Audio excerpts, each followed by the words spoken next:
life and of Obama's political trajectory over the years. And if that is the case, it would make me honor McCain yet again. Either way, there are political realities to acknowledge or to be lucid about, which I will try to be now. Bill Ayers.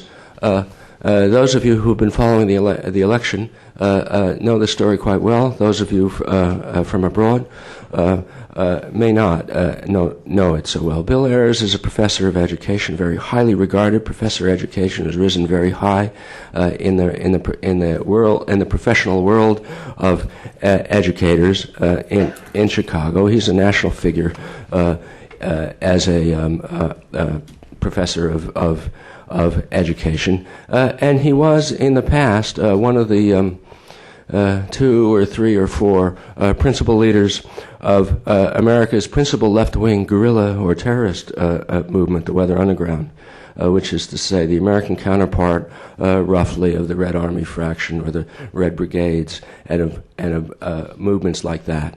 And like those movements, his organization, the Weather Underground, was allied with a series of other smaller or not so smaller guerrilla or terrorist organizations. The principal one of which and the most murderous one of which was something which is hardly even remembered anymore, called the Black Liberation Army, but which did kill quite a lot of people in police departments.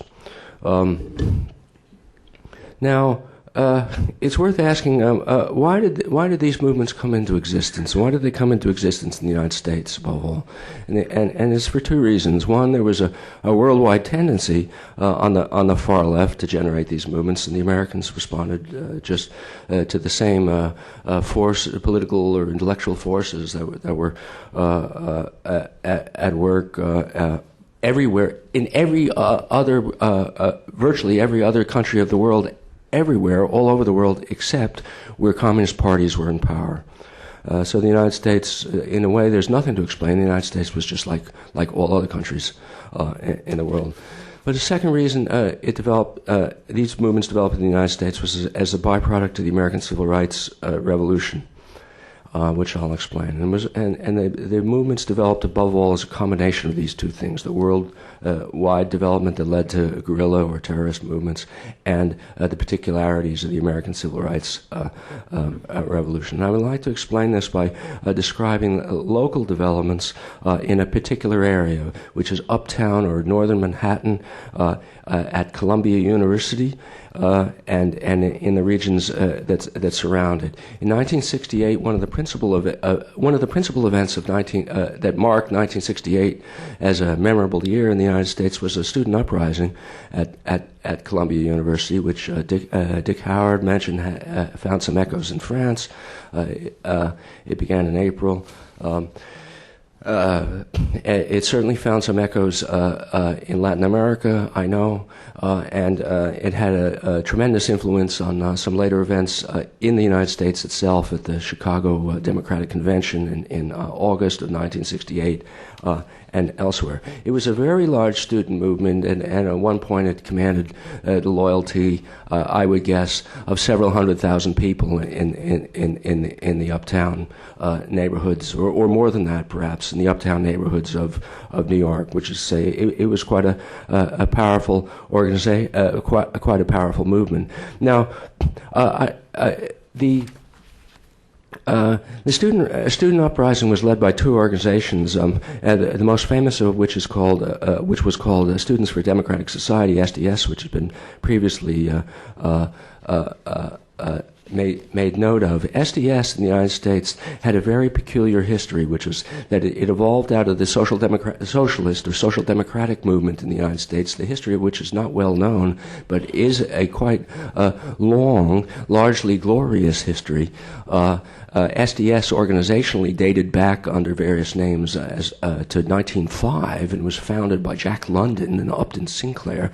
It went through various manifestations, and finally by the early 1960s was an organization in the socialist stamp of the United States, which is very unusual, distinct from socialist movements in most other countries. And that was because in the United States, the socialist movement was a very hard-line anti-communist movement. It was anti-communist on democratic grounds. The reason it was a hard-line anti-communist movement was partly because of the influence of political philosophers on the left from within the American democratic and liberal tradition, and partly because you'll have to remember that a large part of the working class movement in the United States in the 20th century consisted of immigrants from Eastern Europe, so that there was a tremendous Eastern European influence on the socialist movement in the United States, and specifically a very powerful influence by Russian Mensheviks. Who had gone into exile in the United States. So SDS came out of this, was a social democratic movement with an anti-communist aspect. Early in the 60s, the youth within it rose in rebellion against their own adult leaders, made the organization into a completely independent youth organization without adult leadership, made the rebellion in the name of overthrowing the principle of anti-communism without necessarily becoming communists themselves, in fact, without having become communists themselves, but yet then found themselves drifting in Marxist-Leninist directions, and then by 1968, certainly at Columbia, found themselves partly under the sway of one adult group on the left, which was the splinter of the American Communist Party, which had become Maoist, the Progressive Labor Party, so that there was a faction within SDS at Columbia which was under disciplined leadership of an adult organization, and this was the Maoist splinter of the Communist Party. So the SDS by 1968 was an organization with a liberal and social democratic rhetoric coming from its old tradition, which made it very popular among a lot of students, but it was a liberal and democratic rhetoric that was poorly understood by the students themselves, by the members of the organization. The other organization that was principally powerful in 1968 at Columbia was the Student Afro-American Society, the black student organization. Columbia had always been a segregated and racist institution. The first significant cohort of black students entered the university only in 1966, 1967. By 1968, you had the first sizable number of black students.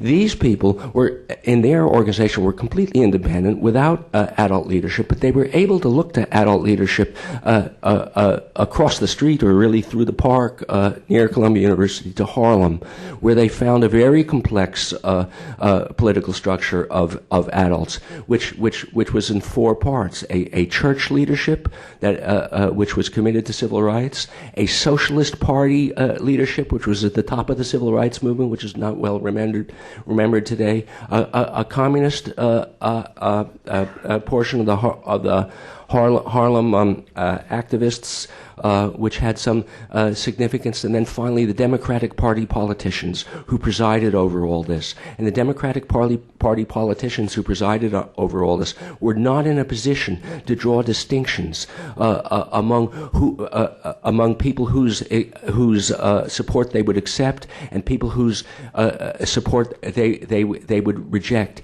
They had just won over the last decades the ability to represent Harlem at all, the ability to be black elected officials at all, and they could only achieve this degree of power by assembling whatever coalition of support they could assemble. Now, when the black students at Columbia looked down the street to Harlem for leadership, they found the Democratic politicians, the church ministers, the old socialists such as Bayard Rustin, who was at Columbia in 1968, and some remnants of the communist movement. In 1964, riots began to break out in many American cities as a byproduct of the Civil Rights Revolution. One of those riots took place in Harlem. And among the leaders of the riots don't have leaders, but there are always people who claim to be leaders. And among the people who claim to be leaders of the 1964 riots in Harlem were some people who had broken out from the Communist Party and who were now affiliated either directly or indirectly with a new Maoist splinter. So by 1968, at Columbia, people who had looked down the hill to Harlem were able to imagine that they could see there something like an Algiers waiting to rise up in rebellion. There had actually been armed uprisings, popular uprisings, and it was now possible to look down the hill at this movement, see that there were Maoists with guns, talking rather fantastically of uprisings. It was possible to see that all this had a political reality, and under these circumstances, it was impossible that an armed movement was not going to emerge from Columbia University, and it did emerge. It did not emerge from any of the black students at Columbia University, to my knowledge, though. It did emerge from a black student movement a few blocks to the north of Columbia at City College, but at Columbia, it did emerge from among the white students in SDS. Bill Ayers was not himself at Columbia, but he was the leader, one of the 3-4 leaders nationally of the faction within SDS nationally, which went in the armed direction. So now, what were the consequences of all this? And I'm beginning heading toward the conclusion of my talk. A first consequence for the development of the armed movement was, of course, that the ultra left in the United States disappeared in bouts of insanity and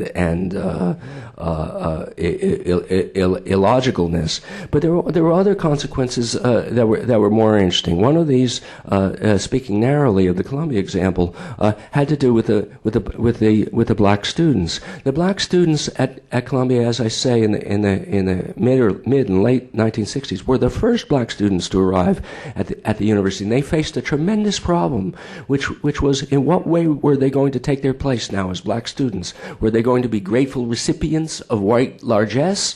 Were they just going to come in and disappear, be invisible, in the tradition of Ralph Ellison, who himself lived a few blocks uptown? Or were they going to insist in some way that the university move over for them, that the university accommodate them, make adaptations? They did insist, and the 1968 uprising was a principal form in which they did. Now, I would argue that once they had done that, the black students in 1968, with the support of so many of the white students with their confused ideas in SDS, it became much easier to be a black student at Columbia. The cultural pattern had been set that black students were a part of the university. They were a part of the university. They were an element within the university that came with their own aspect of political power, like everyone else. They had the political power that they could draw on from Harlem and from Harlem's politicians and people. They had their own cultural achievements to offer to the university, not just to accept from the university. So they were able to play a role in the university as students with a sense of equality with the other students who were already there. And I think that the uprising, therefore, made it much easier for black students to play a role in the universities. Now, among the black students who then attended Columbia University and who helped form his sense of identity and his sense as a black citizen of America was 3 student cohorts later, 12 years later, which is not very long, Barack Obama.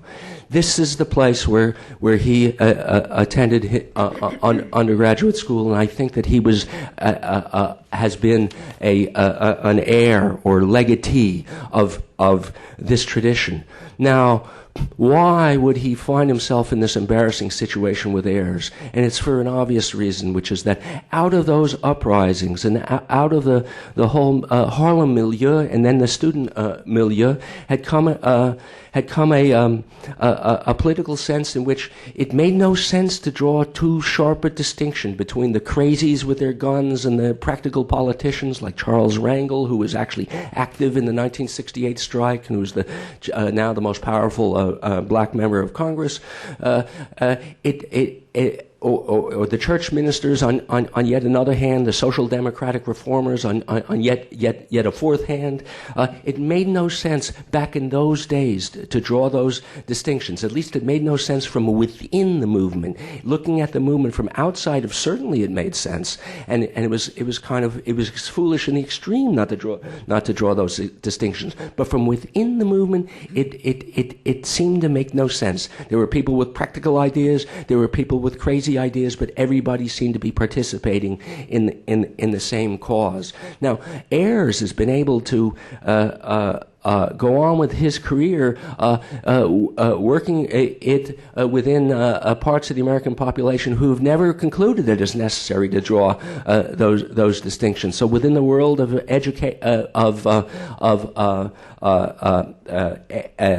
university educators, that is teachers' college, university professors, it's never been demanded that anybody draws these distinctions. So Ayers is somebody who, unlike some of the people on the far left or the violent far left in Italy and Germany and other places, he's not someone like them who has drawn a clear line between his foolish past, which he regrets, and his political present, which is firmly democratic. He's allowed it to be blurry, and he's been living in a political atmosphere that has allowed it to be blurry. And Obama plainly is someone who first in New York and then probably in some degree in Cambridge, but certainly in Chicago, is somebody who's come up, whose original political base consisted of precisely that world which has never had to draw the distinctions. Ayers looked at in this respect as a figure in the career of Barack Obama, someone like the Reverend Wright. That is to say, someone whose rantings, whose crazy views kind of made sense within one context, but are completely crazy looked at externally. Ayers, in the case of Wright, Ayers finally had to formally disavow him. In the case of Ayers, Obama has just walked away. But these are the realities of political development. I think they apply not just to Obama, but to a great number of political figures all over the country. Thank you.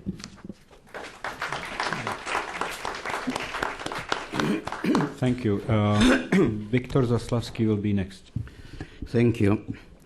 My paper is based on the newly available documentation from the Russian State Archive and Contemporary History, and I will discuss, and the most interesting part of this documentation is shed light on the relations between the Soviet Union, Soviet Communist Party, and the International Communist Movement, as in particular Italian Communist Party, and I will, for brevity, will call it ICP, Italian Communist Party. As the largest West European Communist Party closely tied to the Soviet regime, the ICP found itself under constant pressure after Khrushchev's denunciation of Stalin's crimes and after the 1956 Soviet invasion of Hungary. The reformist course of the Czechoslovak Communist Party under Dubček's leadership offered the ICP a new option to improve its public image and expand its influence. The leaders of the ICP enthusiastically supported the Czechoslovak reforms. We can discuss many declarations by the secretary of ICP, Luigi Longo, by his future successor, Enrique Berlinguer, and so on and so on. They visited Czechoslovakia, they visited Hungary, everywhere they supported Prague, the Prague reformist course. The Italian communist leaders thoroughly misconstrued Moscow's reaction to the Czechoslovak events. Among these most interesting documents which we have now, we have several letters which the Soviet Politburo regularly sent to communist parties. These letters are July 9, July 19, August 19, September 2nd, September 12th, and so on. Long letters, sometimes up to 15 pages, always directed to Soviet ambassadors or KGB residents in 40 to 44, sometimes 60 capitalist countries. And these letters were for top leadership of communist parties of these countries.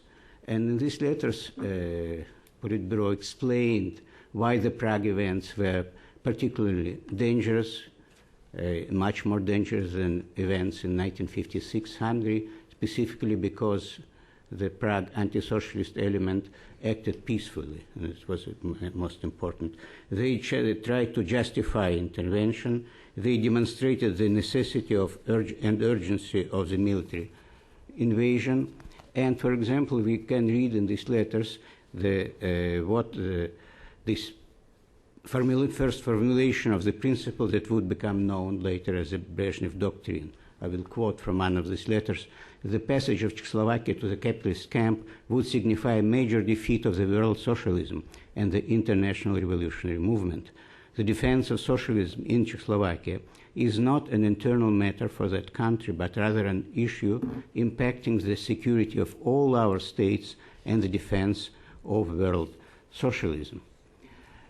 At the moment of the invasion, more than 250 leaders of the foreign communist parties were vacationing in the Soviet Union, including many of the top leaders of Italian Communist Party. On August 21st, this very reduced ICP executive published presided by today's President of Italy, Giorgio Napolitano, published an initial declaration in which the ICP leadership expressed its strong dissent from the armed intervention, branding it unjustified and declaring solidarity with the reformist course of the Czechoslovak Communist Party. And relation between Moscow and Italian Communist Party remained strained. Soviet leadership paid considerable attention to the gathering of information and analysis of the internal situation in the Italian Communist Party.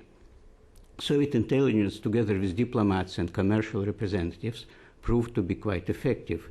They could rely on a wide network of informers and trusted persons inside the Italian Communist Party, including members of the pro-Soviet faction in the leadership, among the communist deputies in the parliament, as well as provincial leaders and functionaries throughout Italy. East European diplomats, especially Polish and Hungarian ones, who used their elaborate network of contacts in the Vatican and in Italy in general, proved to be a particularly important source of information. Summing up the information received from this variety of sources, at the end of December 1968, the deputy chairman of the KGB presented to the Central Committee of the Communist Party of the Soviet Union a report summarizing the situation inside the Italian Communist Party as follows. First, the party line regarding Czechoslovakia was heavily criticized by a considerable part of the membership, particularly long-term communists occupying rank-and-file positions, especially in predominantly working-class and peasant sections. Second, the party intelligentsia, federation-level activists, and student groups especially supported the Italian Communist Party leadership's line on the Czechoslovak question. And third, in private discussions, certain leading figures of the ICP, there were references to Giovanni Amendola, Umberto Terracini, Giancarlo Pajetta, and others, favor the weakening of ties with the communist parties of the 5 socialist countries that sent troops to Czechoslovakia. So this information proved of primary importance in the elaboration of the Kremlin's policy toward the rebellious ICP. It strengthened Moscow's conviction that the ICP's resistance would be short-lived, not only because of the strong pro-Soviet faction within leadership, but also because Moscow enjoyed considerable support from the rank and file. What type of leverage could Moscow use to influence the Italian Communist Party? The first and most immediate instrument was a reduction of financial subsidies. For many years, the ICP received the largest share of Soviet subsidies among all the Western Communist parties. So the direct Soviet financial subsidy for 1969 was immediately cut by half and remained frozen at that level for the next 3 years. Moreover, Moscow threatened to close another more important source of, in this case, indirect financing of the Communist Party. The commercial contacts between Italian firms and Soviet organizations arranged by the Communist Party in exchange for a kickback paid by the Italian firms to the Italian Communist Party. In addition to financial pressure, Moscow could use another, even more powerful level to exercise its influence on the ICP, a threat of splitting the party by prompting the pro-Soviet faction to leave the Communist Party. So in this, it was, when we discuss the high mark of the Italian Communist Party descent, we can say that it was sometime about September 1968, when Enrico Berlinguer anticipated, quote, the possibility of political struggle against our Soviet comrades. But political realism and the pragmatic need to normalize relations with the Soviet Union rapidly gained the upper hand. And would quote only from a talk of Brezhnev to Politburo. In March 1973, Brezhnev optimistically summarized the result of Soviet foreign policy to the Politburo as follows, I quote, convening the conference of the International Communist Movement in 1969, just a year after the Czechoslovak events, was a difficult enterprise, but it led to one of the greatest successes of our policy towards fraternal communist parties. We ourselves probably underestimated and undervalued our success. Foreign policy has to be offensive in nature, but as any other policy, it has to include compromise, flexibility, and mutual understanding. Our policy is now part and parcel of the international communist movement, and among the influential foreign communist parties that came closest to aligning with the Soviet policy, Brezhnev singled out the French, Italian, British, American, Finnish, and West German communist parties. What the reaction to the Prague Spring and the conclusion reached by the Soviets and the Italian Communist Party differed dramatically. In the Soviet Union, the dominant reaction to the Czechoslovak events by the Brezhnev leadership was the abandonment of economic liberalization and the enhanced political rigidity, both inside the Soviet Union and in the other Warsaw pacts. As a Russian historian Rudolf Pichoya has concluded, for the Soviet leadership it became clear, not theoretically but practically, that really existing socialism could not be reformed in principle, that reforms and socialism were mutually exclusive concepts, and that they had to choose either reforms or socialism. The regime became simpler, more cynical, and more straightforward. In reality, Soviet critical intelligentsia and students for whom the Soviet invasion destroyed the last vestiges of revolutionary idealism and communist ideas arrived at the same conclusions. It was no accident that both dissident and the immigration movements in the Soviet Union got their impetus from the military intervention in Czechoslovakia. Yesterday, Charles Gatti invited us not to forget a Jewish part of this movement, and discussing, for example, immigration movement. It's exactly the strongest of them. Jewish immigration movement emerged exactly in 1969, as well as dissident movement. Paradoxically, the effect of the Prague Spring, coming to conclusion, on the Italian Communist Party was exactly the opposite. While the intervention in Czechoslovakia liberated Soviet citizens from various ideological illusions, the illusions of Italian communists were largely reinforced. The very fact that the Czechoslovak reformist movement had to be suppressed by force encouraged the communist leaders in their illusion that real socialism could be reformed. To them, for all its defects, Soviet socialism continued to appear as a more progressive system. Berlinguer used often to repeat, the moral climate in the countries of real socialism was incomparably superior of that in the capitalist countries. And in this case, simply to conclude, because time is running out, I would like to quote from Diaries of Anatoly Chernyaev, one of the top functionaries of the Soviet Party apparatus, who supervised the relations between Moscow and Western Communist parties, participated in numerous meetings of the Politburo and plenums of Central Committee, and would later become a personal advisor to Gorbachev. He described the situation as following. I would like to quote him. The International Communist, it is 73. The international communist movement was melting before our eyes, losing its political and ideological potential.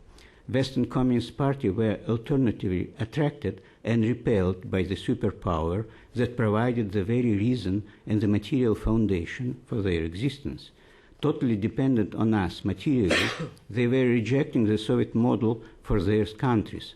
But without the Soviet Union or a raid against the Soviet state, they were doomed. The Brezhnev leadership lost interest in them since they were not needed any longer in the context of realpolitik. For Chernyaev, 1975 marked the beginning of the end of the communist movement as a meaningful European or even international force.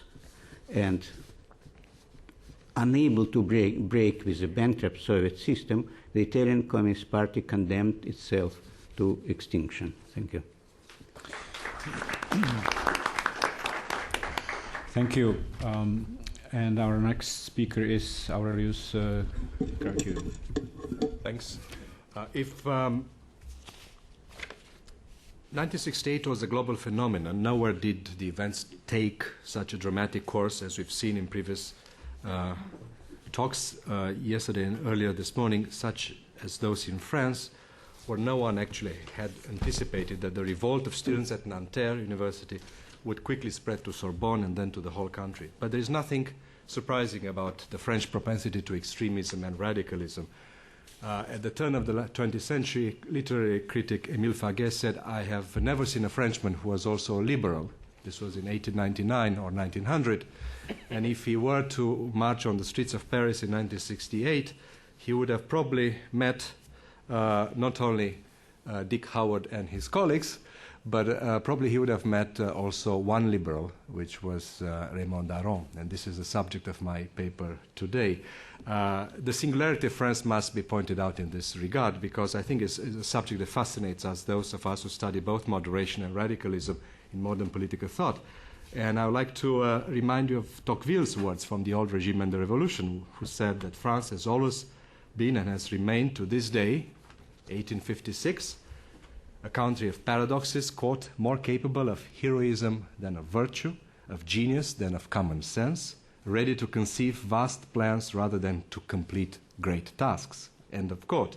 In all its incarnations, France emerged always, Tocqueville concluded, as the most brilliant and dangerous nation of Europe, and the best suited to become by turns an object of admiration, of hatred, of pity, and of terror, but never of indifference.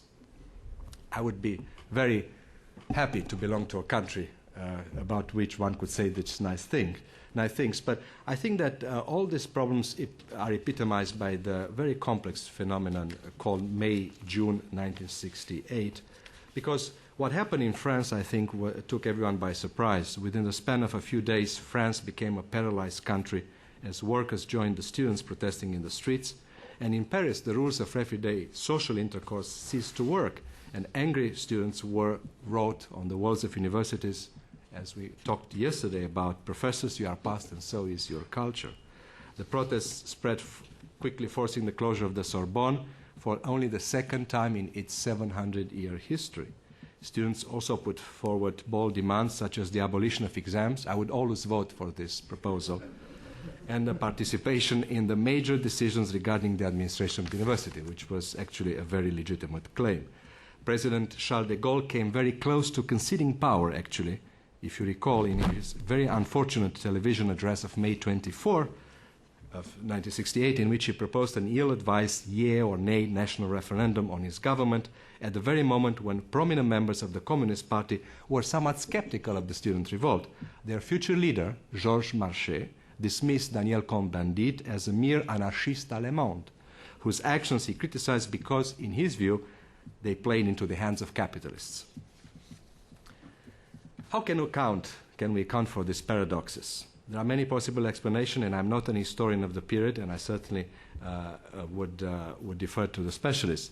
But I would like to point out a few of them that struck my attention as I was looking at from the perspective of a historian of political thought, French thought. First, the French Communist Party did not really want a revolution in France in May 1868.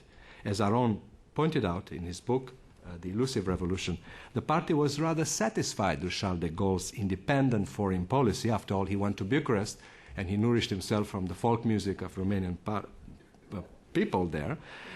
So the party was quite happy with the independent stance vis-à-vis Washington, and the leader of the French Communist Party feared at the same time, as it has been pointed out, that other groups on the left might succeed in mobilizing better the energies of the people than the communists. Secondly, although the war revolution was on everyone's lips in May 68, it was not in the end a real revolution according to the conventional meaning of the term, because it did not lead to a change of regime, and although there was a cult of violence in the year, as it has been pointed out, nobody was killed. On the contrary, the revolution consolidated for a year Charles de Gaulle's power. He would eventually resign a year later after holding his promise to hold a referendum. He held a referendum in, I think it was April 69, and lost.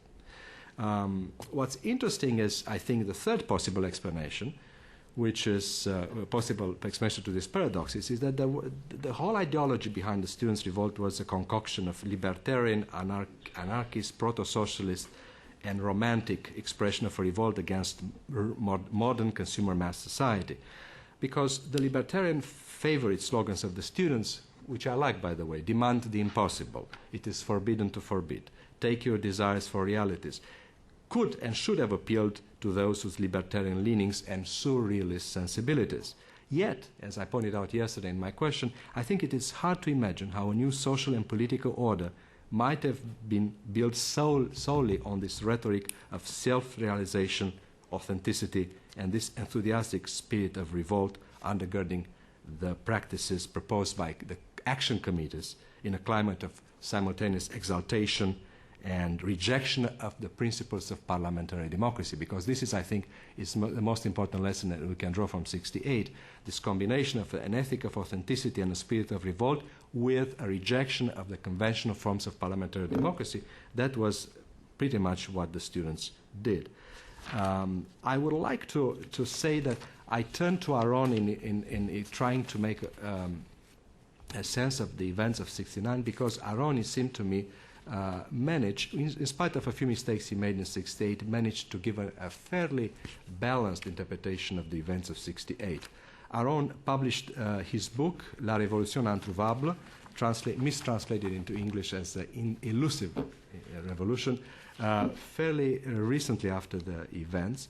And he looked at his book as a, quote, a personal book, which is less concerned with the students' troubles as with the national crisis that loomed large in May 68. And I think it was this preoccupation with avoidance of civil war. His was a liberalism of fear, if you wish, a liberalism that sought to avoid the descent of the country into a civil war, that explains both the modesty and the somewhat radicalism of Aron's analysis of 68. Aron was very skeptical, as you know, towards students' revolts, and he liked to compare his skepticism towards the revolution of 68 in France with the skepticism displayed earlier by Tocqueville and Marx with regard to the revolution of 1848, in France. The crisis of May 68, Aron noted, unfolded in a similar way to the revolution of 48, and he claimed the right to be as severe in his criticism as were previously Tocqueville and Marx. Aron refused to admire what he called the pseudo-Jacobin clubs, where pseudo-revolutionaries held, in his view, interminable discussions about pseudo-reforms, and where law professors found pseudo-justifications for the violations of the very laws that they were supposed to teach others how to respect. And I think that Aron used some harsh words, perhaps too harsh towards the events of May 68. He chose to use words such as irrationality, psychodrama, delirium, and I think these words invited hyperbole on the part of his opponents. He said in the book, "I do not know of any other episode from the history of France that gives me the same degree of irrationality." In his opinion, the actors of 1968 and their admirers were encouraged to practice what he called the sacralization of delirium, and fell prey in so doing to utopianism by dreaming of and seeking to recreate a new state of nature, as it were, while forgetting the lessons of a century and a half of revolutions and failed reforms. Those who sang the praises of May 68, Aron claimed, wrongly believed that they went beyond Marxism. In reality, he argued, they relied on nothing else than a mixture of ideas deriving from pre-Marxist utopian socialism with strong libertarian proclivities. I don't think that we should endorse the events of May 68, May and June as a psychodrama, and actually Aron might have been carried by his passion during a part of his events, and I think that he came to regret later the use of word psychodrama, because he understood that the revolution signaled a deep crisis in France, and he approached it with the mixture of responsibility and concern that characterizes political thought. By the way, the use of word psychodrama with regard to 68 does not belong to Aron. It was actually Alexander Kojèv's use of the word in a private conversation with Aron. But Aron understood accomplished a few things in trying to reflect on the deep crisis of French society. First, he understood what was the deeper cause of what he called le mal français, the French malaise. The diagnosis that he, along with others, proposed, I think remains valid to this day. France, Aron noted, lacked intermediary bodies capable of articulating a dialogue between opposition and the ruling government, but also between the civil society itself and members of civil society themselves. Secondly, true to his rejection of political Manichaeism, Aron refused to apply a black and white, left and right dichotomy to the events of May 68. He never believed, and he applied this thoroughly to 68. He never believed that on the one hand there are the good guys and on the other hand the bad guys, because I think he believed and he understood that the ideological language of May 68 transcended party programs and signaled a larger discontent that he was called to take seriously into account. As Aron put it in his memoirs, published in 1983, the revolution of 68 revived and popularized themes that can be found in many books of cultural criticism, and they were to be taken seriously. But also it's important to point out that when Aron criticized the students' revolts of May 69, he did it out of at least two concerns, and I mentioned the first one, his fear of civil war, but also his profound attachment to France, something that we usually don't talk. Patriotism is a value that moved Aron to say what he said about 68. And this is what he writes. Aron was, who actually came from a Jewish family in Lorraine, was very devoted as a secular Jew to France. And he asked himself, could any Frenchman for whom patriotism still means anything be a witness of the decomposition of French society, of the collapse of the edifice which has been built with so much toil after the catastrophe of 1940, without feeling a kind of despair?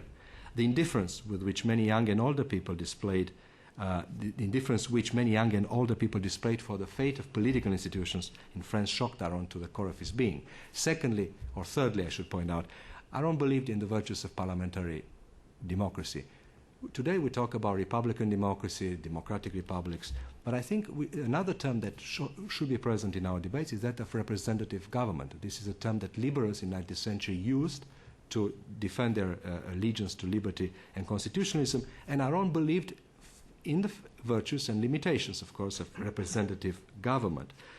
He was also aware that the regime installed by General de Gaulle was far from being perfect, but at least he said it was based on universal suffrage and protected rather decently some basic civil liberties, better than other regimes at least. Aron was also very aware of the responsibilities that came with his status as a public intellectual. And he said very clearly that he would reject any form of political manichaeism that would try to separate the forces of the darkness from the forces of light, and he sought to apply his usual moderation to understanding what happened in '68. Finally, there was something else that Aron objected to the engagement of many of his fellow intellectuals in France. It was, again, what Tocqueville called the literary spirit applied to politics. As Aron rightly pointed out, the carnival has very little to do with the construction of a new social order. There was no clear political agenda besides those slogans that I pointed out earlier. In his analysis, the events of '68 were driven by a combination of individual libertarianism and the old French skepticism towards conventional forms of parliamentary democracy. His critics were harsh with him. The book was, though influential and in retrospect is an important part of the intellectual heritage of those days. To give you for an example, in a recent analysis of '68, Christine Ross wrote, quote, that intellectuals like Raymond Aron, referring to the demonstration in support of de Gaulle on May 30 on Champs-Élysées, intellectuals like Raymond Aron, Christine Ross writes, marched beside the lumpen dregs created by the colonial wars, the secret societies, parallel police, hitmen, strikebreakers, anciens combattants, and the hard thugs that had rallied to de Gaulle's summers. There are other critics of Aron as well. Sartre, most famously, published a notorious article called The Bastille of Raymond Aron in the June 1968 issue of Le Nouvel Observateur. Sartre, whose main target in this article was de Gaulle, actually chose to accuse Aron of cowardice and of endorsing violence, and unfairly presented him as a hated symbol of a university, with which Sartre himself, by the way, was no longer familiar. The irony is that Aron himself pushed for the reform of the university. He had resigned from his position at the Sorbonne prior to the events of '68 because he actually objected to the highly centralized and the poorly selective criteria used by the university to admit students. Finally, and this will be my last point, it's interesting to look at Aron's very interesting relation with Charles de Gaulle, and because this is important. He was a trimmer in this regard. The trimmer is someone who seeks to keep the ship on an even keel when the winds blow in one direction or another. The relationship between Aron and de Gaulle can be summarized as solidarity in times of crisis and independence in normal times. It's interesting to point out that de Gaulle himself claimed in a private conversation with André Malraux he was never a Gaullist, referring to Aron. And Aron understood very clearly that de Gaulle was to be appreciated for what he was worth. He saved France once. He promoted a system that was fairly decent, but at the end of the day, he was also someone who did not fully trust the workings of parliamentary democracy, and he did not initiate a good dialogue with the opposition. What do we make of Aron today, almost 25 years after his death? I take him, and this is part of a larger project that I'm trying to complete this year, I take him as a representative of a tradition of French moderation. This, again, is another oxymoron, but it's interesting to point out that there is a tradition of moderation precisely in those countries that have had traditionally a strong legacy of absolutism. In this respect, I tend to interpret Aron as a representative of a long tradition that starts with Montesquieu, continues in the 19th century with people like Necker, Madame de Staël, Benjamin Constant, and Tocqueville, and in the 20th century, if you wish, thinkers such as Elia Lévy and Bertrand de Jouvenel. Thank you very much. Thank you. I should say that when I received this paper, it had 28 pages in the first draft, and it's worth reading. So it was just a summary of what we heard. Irena Gzinski-Gross. Thank you. I'm going to talk about three shortly, since I'm the last speaker before the official. I'm a minority, Polish minority towards Romanian majority. So I will talk shortly about three things. One, I will say a few words about the Polish 1968. The second thing, I will speak a little bit about the Jewish aspect of 1968, mostly in Poland, but not only. And then I would like to talk a little bit about the universal characteristics of 1968, if I may, because this is what really we are debating and we are interested in, and about what Charles Mayer spoke this morning. And what was clear from what you said was that there are very many difficulties in interpreting 1968. Some of the reasons for it are that this was some kind of a movement, a rebellion, non-rebellion, which wasn't reaching for power, didn't have any common program, and was despised and ridiculed in the West, and was considered as completely inauthentic, as a manipulation in the East. And I feel that thinking about it in the terms of heroic East and ridiculous West is very mistaken, and it's a way of, in a way, not dealing with the content of it. I also think that emphasizing violence in the West is making out of a phenomenon that is, besides America, which is an exceptional country, as you know, but which in Europe, violence was really important in countries that had fascist history before that, yes, in Germany and in Italy, and it was also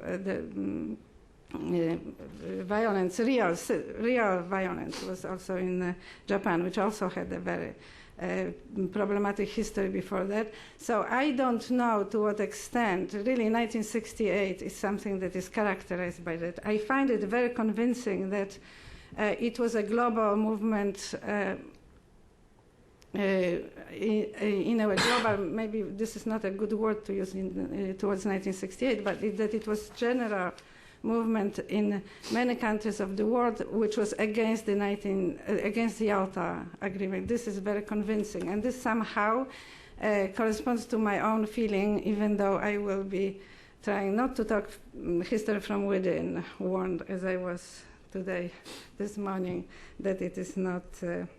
It is too biographical.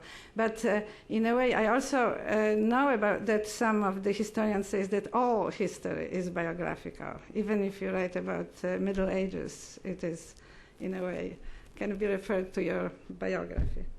So maybe I'll start now with 1968. 1968 is in Poland. It is very little known, mostly because it started and ended before May 68 in France, and before invasion of Czechoslovakia. It was really basically, it lasted. Its peak was in March and April, and it is. What was really shocking, the main really element that was really surprising was that it started with a small demonstration in the evening of February 30th in Warsaw. There's no February 30th, sorry, January 30th. And I'm getting sentimental. A month later, entire Poland was on the streets. Entire Poland, truly. That is all high schools, various universities. People were. There were various riots in very many. There was a real eruption. This eruption, as it turned out now, from the archives of the secret police. This eruption was interpreted as that it was only intelligentsia and students, but it turns out that, judging by police archives, many more workers were arrested, and incomparably many more, twice as many or even more, and that what was unique about this arrest was that all of these people were of the same generation. So young workers were on the streets, they were joining all of these demonstrations. They didn't, in a way, express themselves in such a way that they were noticed.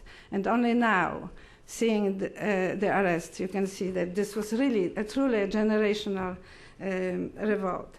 The second specific aspect of this 1968 in Poland was that the party authorities and the government reached for anti-Semitic propaganda and expelled from Poland the remaining Jewish population.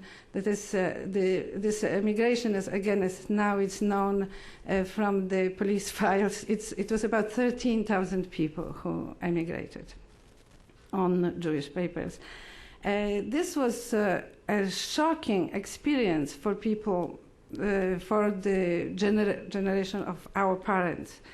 As far as my generation goes, it was misunderstood, completely misunderstood. That is, I remember very well that when I found myself in Italy in 1971, I was talking to a person who perhaps somebody knows, Luigi Pintor. He was a member of Il Manifesto group, of the dissident communists.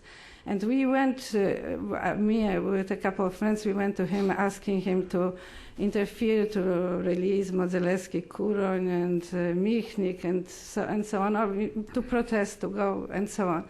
And he really took me aside and said, you know, I cannot believe this is the biggest shock of my life, the fact that in Poland, where all the Jewish population was exterminated during the war by the Nazis, that there's a recurrence of anti-Semitism.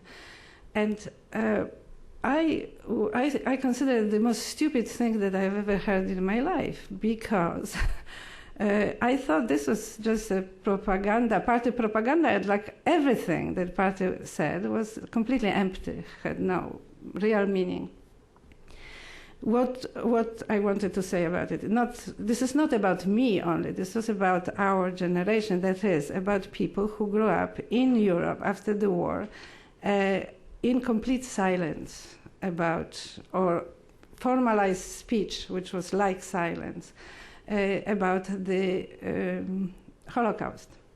And one of the good results of 1968, and Agnieszka Heller said about it, is that 1968 unblocked, and especially in Germany, unblocked the issue of Holocaust and of the responsibility of the parents.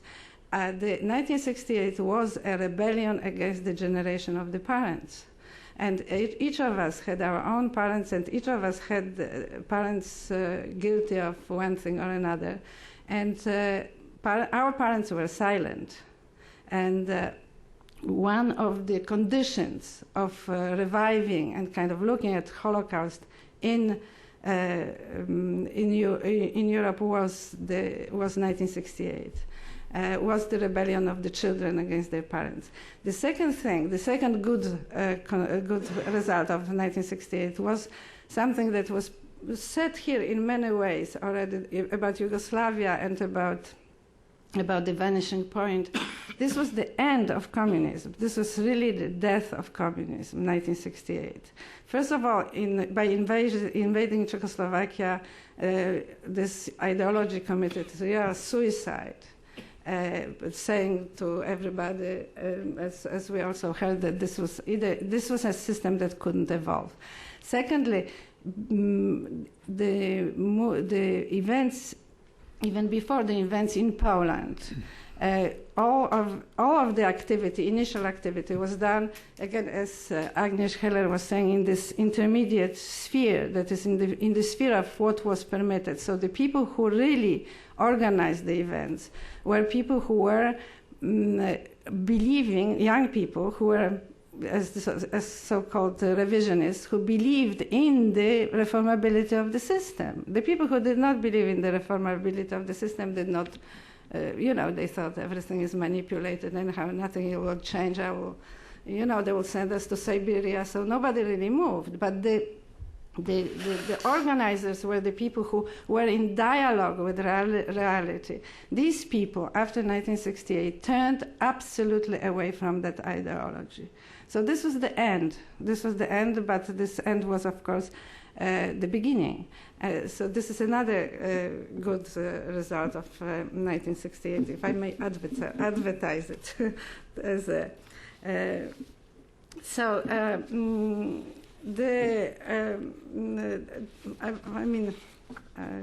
I want to say something that is a little bit more sentimental maybe about it. I think that the generation of the 68ers, and I want to talk about it in this positive way also because Paul Berman, I cannot quite understand the kind of the tone of your aria.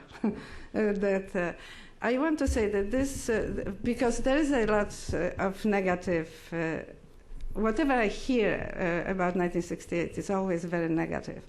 And I think this was a 1968 generation, was the first generation born after the war, was the first and the last optimistic generation. We were the people who believed that everything terrible happened already, that anything like the war is not going to, like this war, this was the war to end all wars. We in the Eastern Bloc, of course, were also very lucky because we did not believe in any propaganda about atomic bomb, because we didn't believe in anything that the government was saying. So we were not, I don't know anyone who felt really threatened. And actually there was a street poetry in Poland about the bomb and kind of, asking Truman to drop that bomb because we cannot, we have nothing to eat here or something like that. Jokingly, of course jokingly, because it was all, and this was it was a generation that was not afraid. We were born to parents who were afraid, and our parents had very many reasons to be afraid. But we did not, we were not afraid, and we were not afraid to rebel against our parents too. And all the self-indulgence and all the kind of ridiculous aspects that I agree to, the fact that the wish of dancing rock and roll and wearing long hair and so on, these are all, if treated generously, these are all also the elements of pushing the power away from you. The pushing, trying to be free. So, and another thing that I want to say, we are always mentioning here the Maoist movement, the Trotskyites and so on. This also, the fact that if these people these young people who were in all of these movements were joining the Communist Party, then yes, that would be communism. But these people went to all of these kind of sectarian movements, which were communism's life after death. They were against established communist bodies. They were against communist parties in Western Europe. They were not communists. They were confused hedonists. So these are my few points. I'm not really following my paper, and I'm sure it's better for that. But because of that, I don't have a real ending of my papers. Thank you.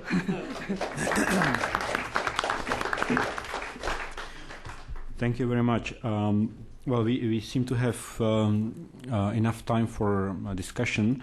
Before that, because I think there will be a lot of questions and comments, also because this is the last panel, so I won't make any extensive comments. Maybe just a few remarks. I think that we've heard several times that what happened in Eastern Europe and in the West were actually two movements or two kinds of phenomena that didn't really connect in some ways. That we even heard that what was going on in Eastern Europe, especially in Czechoslovakia, was much more serious than what was happening in the West, and what students and young people demanded in the West was quite naive. in contrast to what people demanded in Eastern Europe. But I would argue that there is a common denominator, and that is freedom. That both in both parts of Europe and in the United States, people wanted more freedom. Of course, we were working from two different starting points. In Eastern Europe, it was communism, and so the goal was to democratize communism and make it into, let's say, socialism with a human face. In the West, it was democratizing democracy, as Anthony Giddens would say today. So I think there was a common denominator which should not be forgotten, and we should perhaps ask why people wanted more freedom in 1968. What prompted people in both parts of Europe and in the United States to want more freedom. Then another thought that occurred to me was when I listened to Viktor Zaslavsky, that the Prague Spring, although it is often described as an event that ended with the Soviet invasion and didn't really have any impact beyond 1968, did have an impact. First, it contributed significantly to the demise of Eurocommunism, and that certainly, from my point of view, a positive legacy. And then also it had a major impact on what happened later in the Soviet Union. You know that Mikhail Gorbachev was very deeply influenced by the Prague Spring and by the ideas, actually by the same belief that we heard that the Italian communists had, that they believed that because the Prague Spring was crushed, it could. So they had certain illusions about the possibilities to democratize communism and to create a socialism with a human face. They thought it was a possible experiment, and I think that Gorbachev worked with the same premise. He strongly believed that communism could be democratized without destroying the system. In fact, if you read his memoirs, unfortunately I cannot point you to the exact page. He speaks about his friendship with Zdeněk Mlynář, one of the chief reformers of the Prague Spring, and they were roommates back in Moscow at the Lomonosov University in the dorm, and it turns out that Gorbachev maintained contacts with Mlynář even after Mlynář was expelled from left Czechoslovakia in the mid-70s and was an emigre in Vienna. And they maintained contacts, although Gorbachev was an official in the Communist Party of the Soviet Union, and he was quite obviously inspired by the ideas of the Prague Spring. He believed that the system could be turned into socialism with a human face. And finally, when I listened to Paul Berman, it also occurred to me that there is an important legacy here of what happened in 1968 in the United States.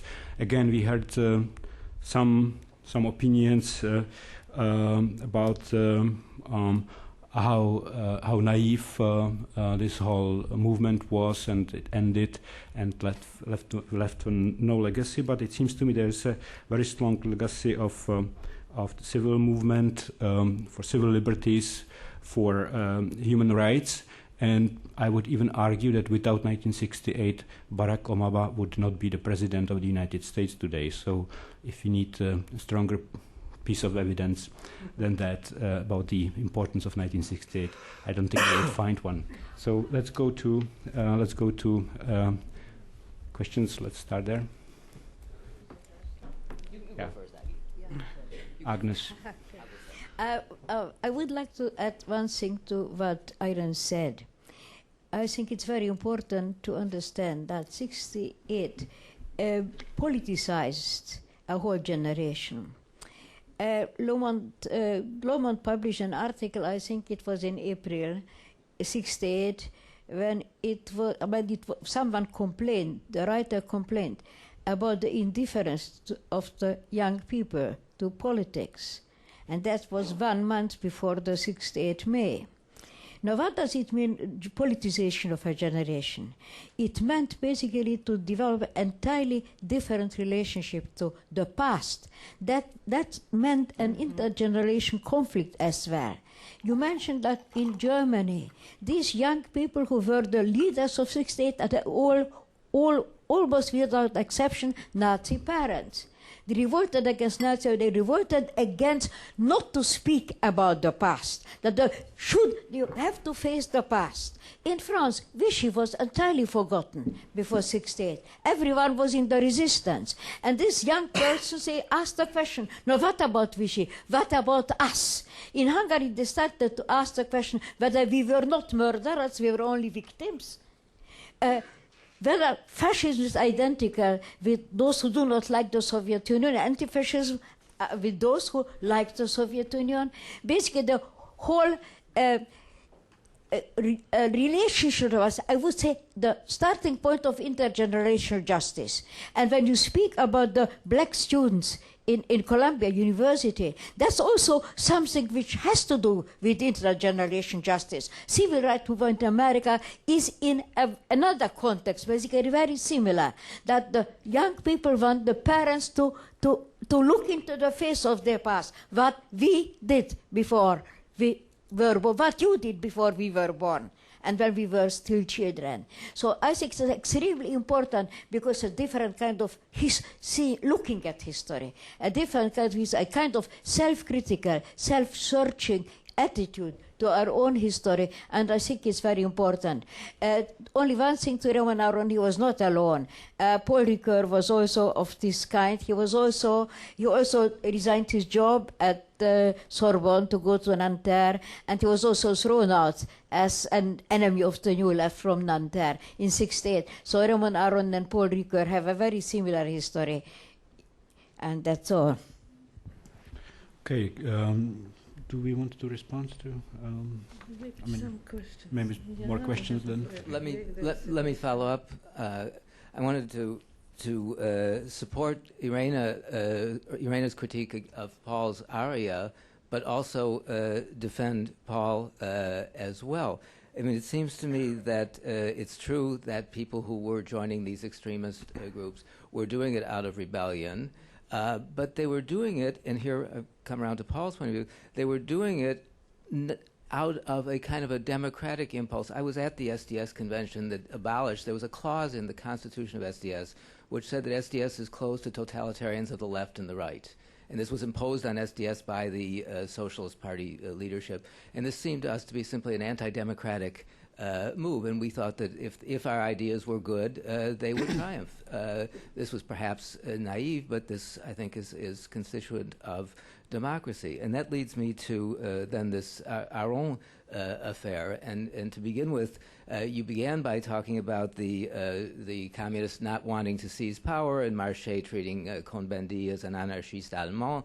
It brought back to my mind the big demonstration on the 14th of May that began at the Gare du Nord, and the last people were leaving the Gare du Nord when the head of the cortege was at the Place d'Enfer. So it's the biggest demonstration in French history.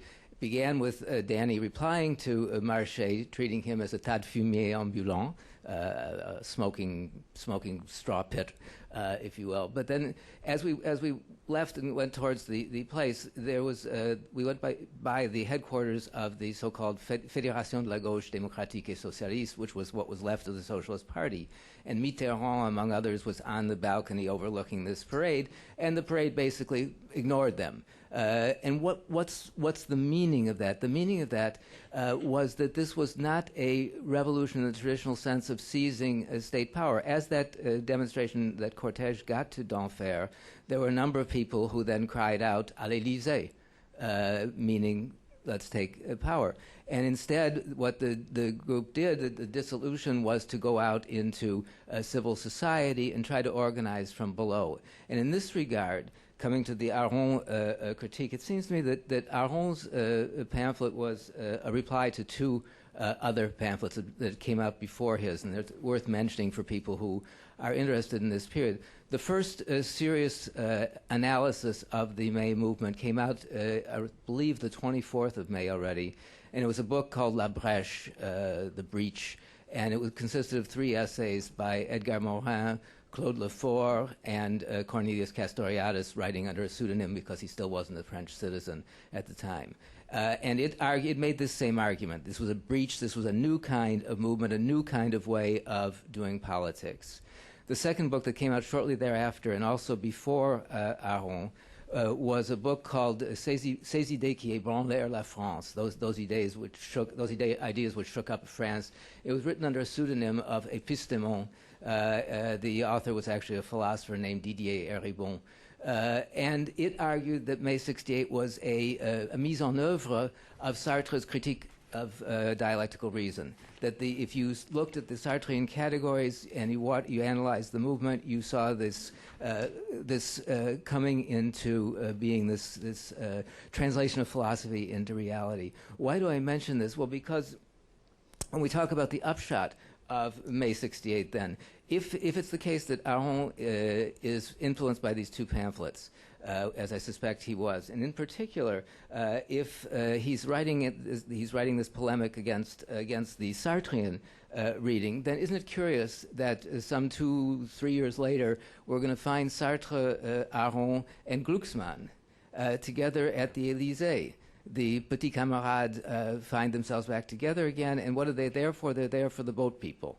They're there to ask that France intervene for the boat people. And what does this say? It says that what this movement was about, and here I come to my theoretical point, it seems to me that Agnes made a fascinating point this morning when she said that there was a cunning of reason, and that the liberalism, which nobody would support throughout basically most of the 20th century, suddenly has emerged from this.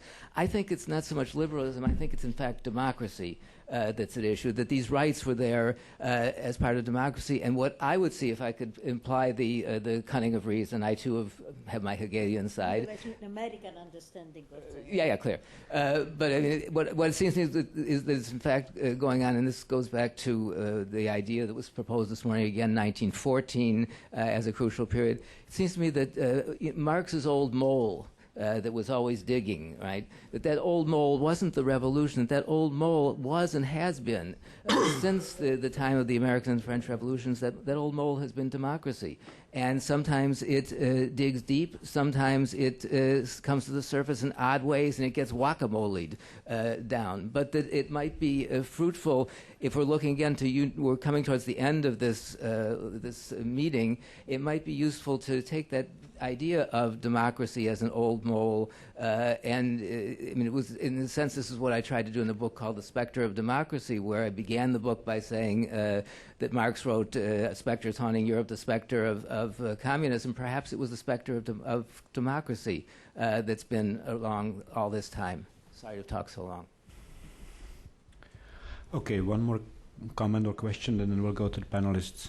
Okay. Oh, I don't need that. I just wanted to observe. I'm not sure how this. I don't know how this intersects with everything that's been said, because, of course, there's no real consensus. There's a very interesting dialogue. I just want to suggest that one of the legacies of 1968 is neoconservatism, and particularly in the United States. Okay, the immediate impact of 1968 in American politics was Richard Nixon, and the long-term impact was Ronald Reagan.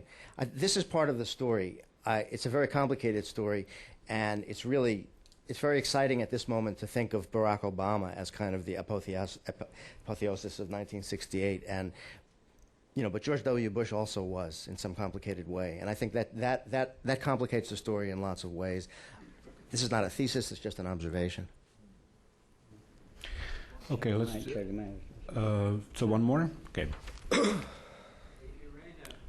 Just wait for a mic. Okay. As we come toward the end of this, this was a very moving set of témoignages. We could share the same things in Cambridge that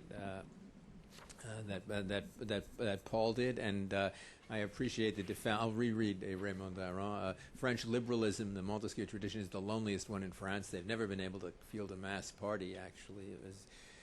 But Raina used the word at one point. She talked about the notion of being non-involved as being free as being non-involved, and my ears picked at that because the German word for that is sort of unbetroffen, and it's, Unbetroffenheit. That is, you don't have a certain responsibility. You're free from history in some sense. And I find it interesting, we thematize the Jewish issue as well, we should, but after all, generations of Jews should be the ones who are least preoccupied by residual guilt in post-fascist Europe. I mean, after all, these are the victims. They can reproach their parents with silence and cowardice, perhaps. I think more cowardice about the period of the 50s, and they can reproach their parents with participating in political trials, but not I don't think with the fate of fascism. So this is very, I guess I really worry about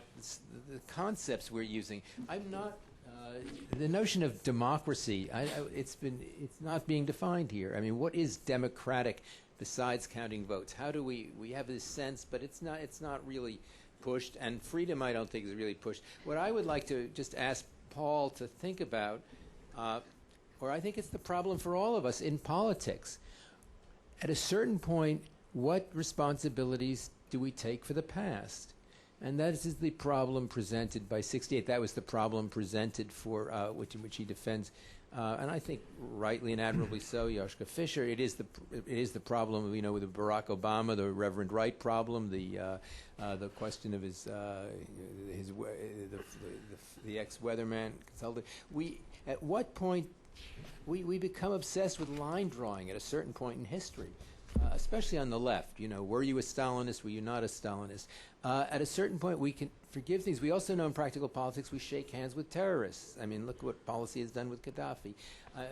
I think 68 really raises certain existential issues about how we sort out political inclusion and exclusion.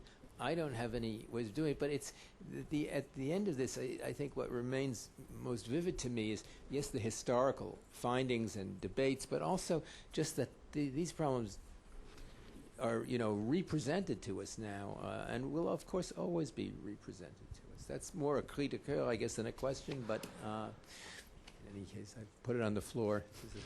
Okay, so now finally, perhaps we can go to the panel. I would just remark on that on your remark about Obama. That of course, nothing in history moves on a straight line, and the reaction to 1968 in Eastern Europe was a short-lived revival of neo-Stalinism. Which had a counterpart in the West, in my opinion, and then it turned into its opposite again. So let's go to the panel. Paul Berman, do you want to start? Okay. I worry that my aria may have been poorly presented, so I'll follow it up with a poorly presented encore.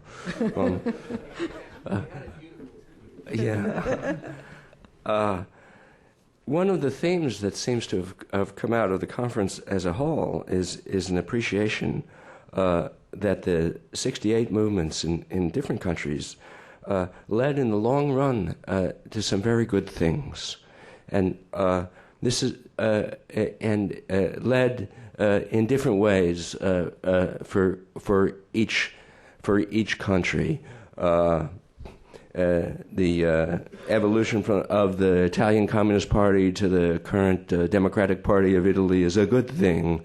The collapse of communism was a good thing. The cultural liberations and democratic advances in France, not to mention in Germany, are good things.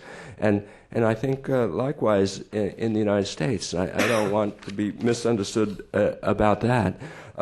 I do think that that the election of Barack Obama owes precisely to the radicalism of the 1960s and of 1968. And I tried to show that in my aria by not just making a general point about American political history on a national scale, but by talking about a very local history. I think that Obama actually profited from a very local history at his own undergraduate university, and then went on to do the same in law school. And so that the history, which is national, which is also local. But there's a reason why also we've had to speak about the ruse of reason or the cunning of reason. And I agree with these Hegelian references. And it's because something about 1968 is baffling in the extreme, and we look back at it and the crazy things people were saying and the contradictory things people were saying in one region or another, and it's all very difficult to understand. And I think finally it's difficult to understand because 1968 was the end not just of communism, but the end of a whole entire epic that had got started, I suppose, in 1848.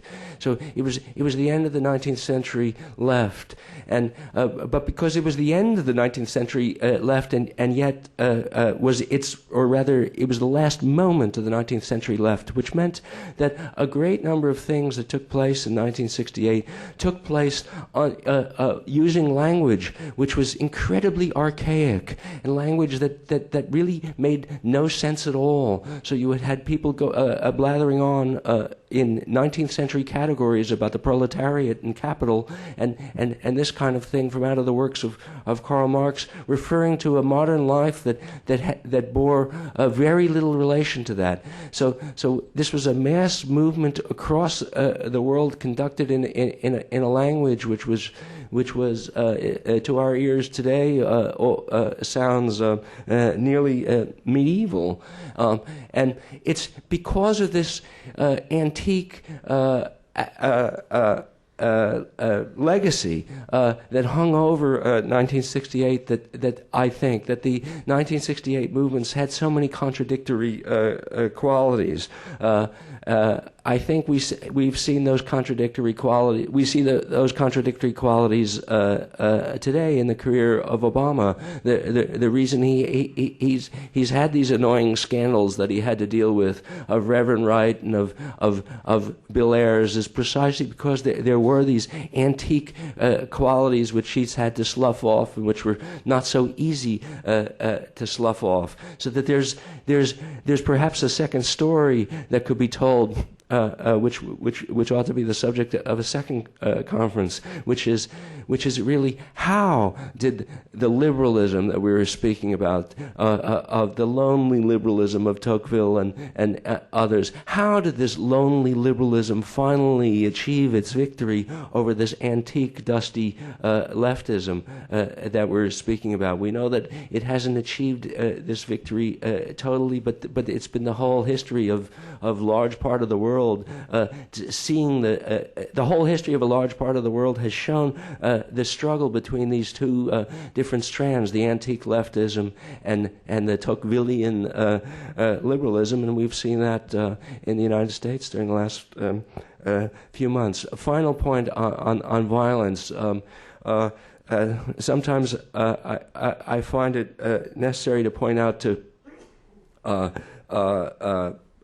conferees and occasions like this from Eastern Europe on regard to 1968. That 1968 in America was very violent, and it was suffused with violence. So it's impossible to speak about those days without speaking of violence. One must remember that Martin Luther King was murdered by an extreme rightist from the ancient American tradition of the extreme right, and Robert Kennedy was murdered by a Palestinian terrorist.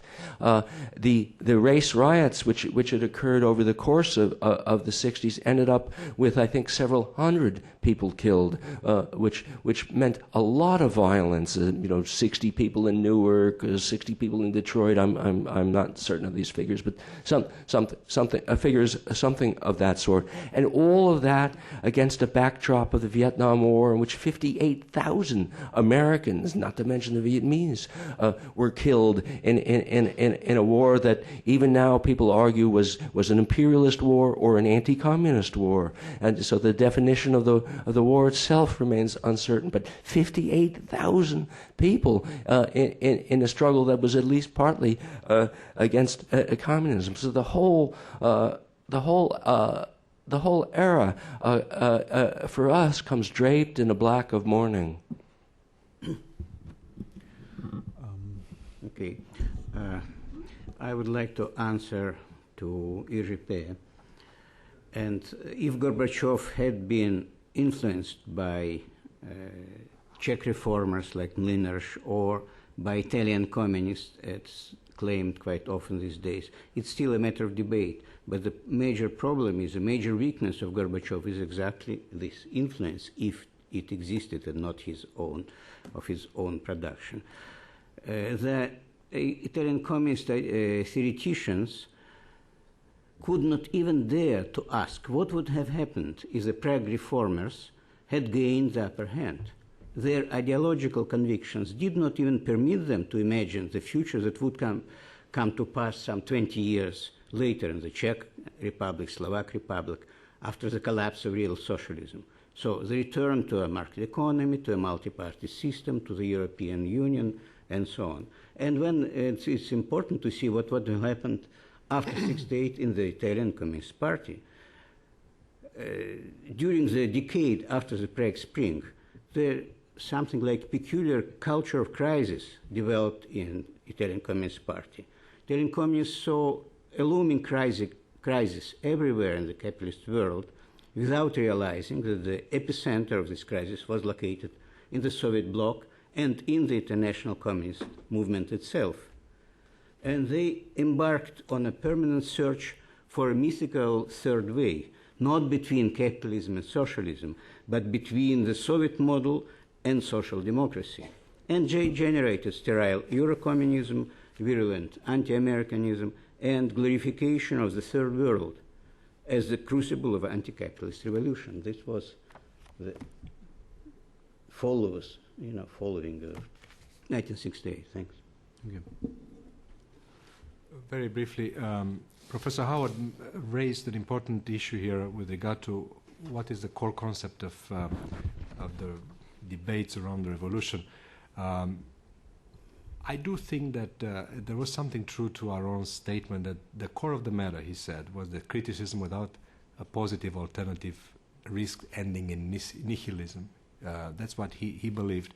I'm not sure I would use the word nihilism, but certainly a certain advance of relativism and this chronic distrust, skepticism towards the traditional forms of representative government was something that can be found at least in the majority of the discourses around the revolution at that time. There are various ways in which we can look at the events of '69, a conspiracy of a minority, a university crisis, a youth rebellion, a metaphysical revolt against the modern world, a new kind of class conflict that gives birth to a new social movement, a political crisis of the Fifth Republic, and this was actually Raymond Aron's interpretation, or just chance circumstances, a convergence of chance circumstances.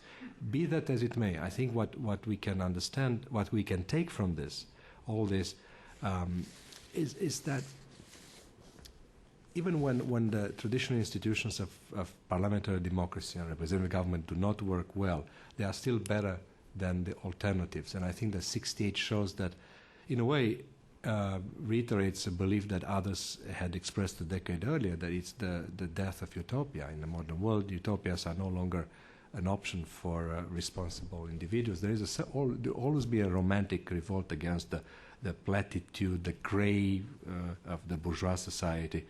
But basically, that's that's the horizon against which our lives will be measured. And I think that those who rebelled against that express this I wouldn't say discontent, but there is a romantic revolt against those principles. But at the end of the day, they didn't bring anything new to the table at the political level. The title of my paper is Thinking Politically, and I do think that the intellectuals have always had a hard time doing exactly that, thinking politically. We are very good at coming with great blueprints of changing society, and when it comes to being in the statesman seat, and this was Aron's, what would I do if I were in the statesman seat? That's a more difficult question. Questions about how to organize the relationship between executive and legislative power. These were issues debated by French liberals after the revolution, Benjamin Constant in particular. But intellectuals, again, do not like talking about this, and when they hold positions of power, they don't perform as well as we want them to.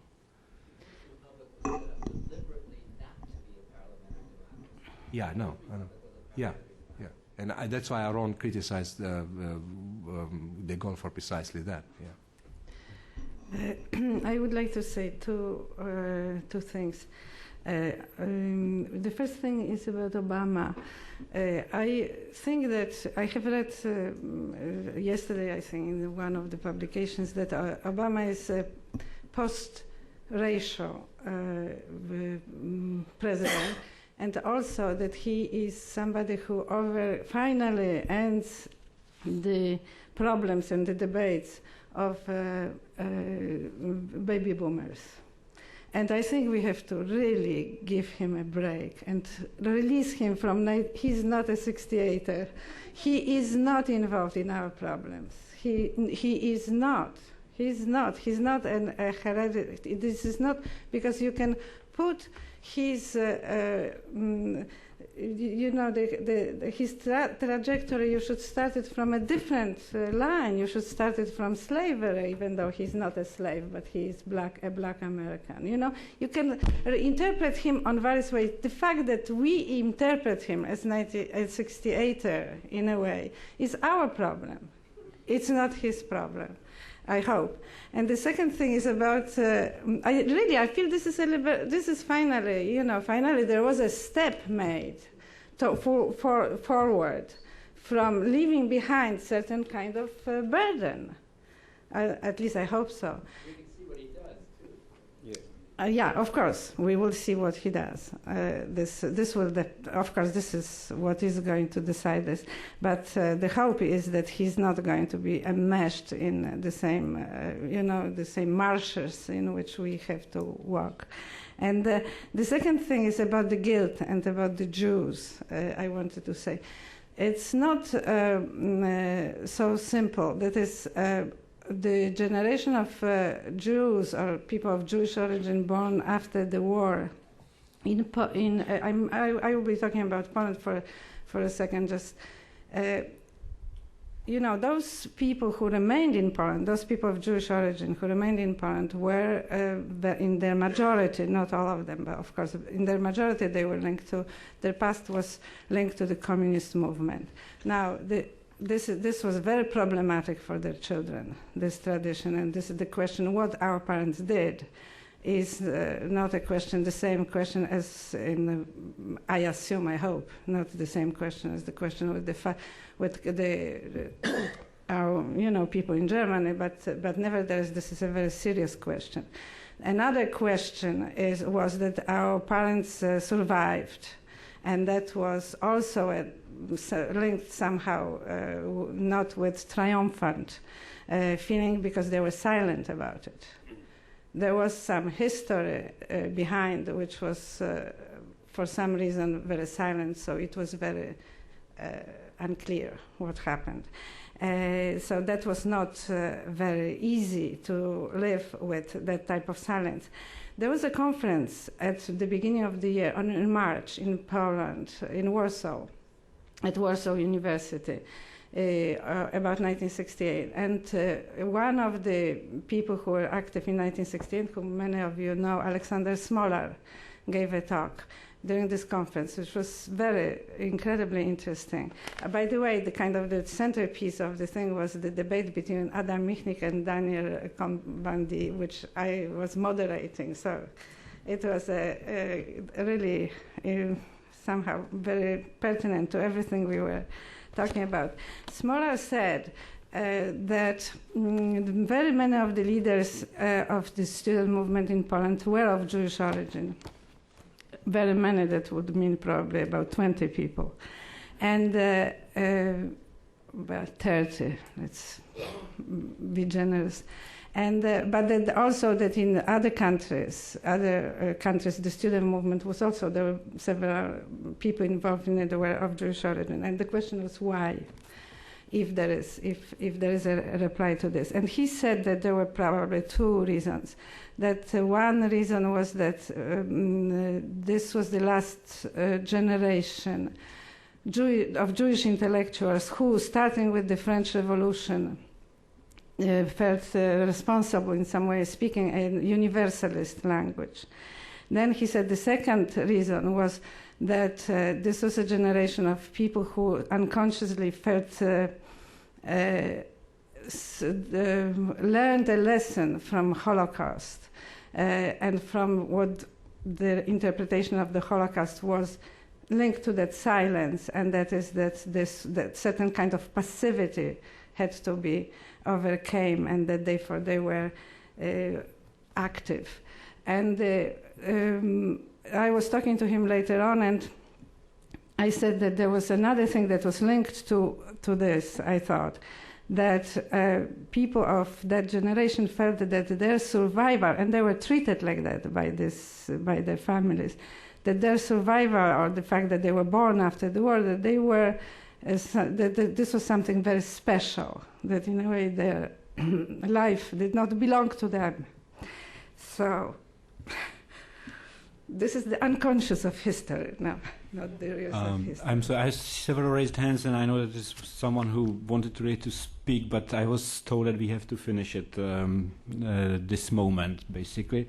So I will thank our panelists. Thank you very much, now we have a break, and then speech by Vladimir.